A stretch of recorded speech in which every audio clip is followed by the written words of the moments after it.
अस्सलाम वालेकुम वरहमतुल्लाहि वबरकातुहू। उम्मीद लرم چې روغ جوړ وي د صحت په جامه کې به ملګرو څنګه تاسو ته پته ده چې په فیسبوک او په یوټیوب باندې یو ویډیو ډېره په ټرند روانه ده د ریحان صاحب چې هغه په خپل جلسه کې شهید شوی دی، په ګولۍ لګېدلی دی. د هغه سره یو بل ملګری هغه هم زخمي دی. د سیټ دغه د والي صاحب ویډیو هغه را سره وګورئ او په دې ویډیو کې به موږ تاسو ته د ریحان صاحب مکمل معلومات درکوو. خو دې نه مخکې څوک زموږ فیسبوک ته په رواني ځل راغلي فیسبوک پیج فالو کړئ، په یوټیوب باندې ګورئ، یوټیوب چینل سبسکرایب کړئ. راځئ د والي صاحب د ویډیو ګورئ، بیا پرې وروسته خبرې کوو. خوب يا صايب سبق ولا اختلف بس ايش اللي بينكم؟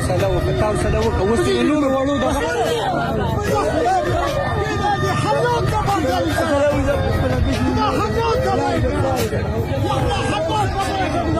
مبالغ لكن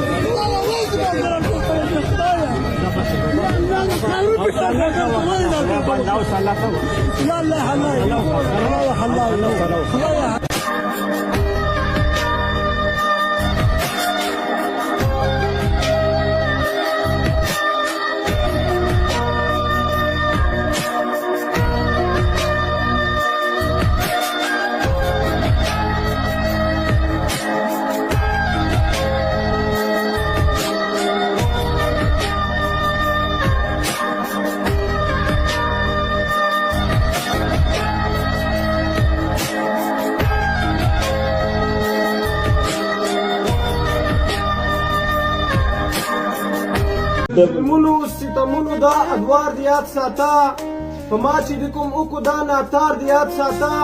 او متل د پښتنو دی د نر هر څه په بدل وي، که اختیار مې چرې راغی نو ګزار د یاد ساته.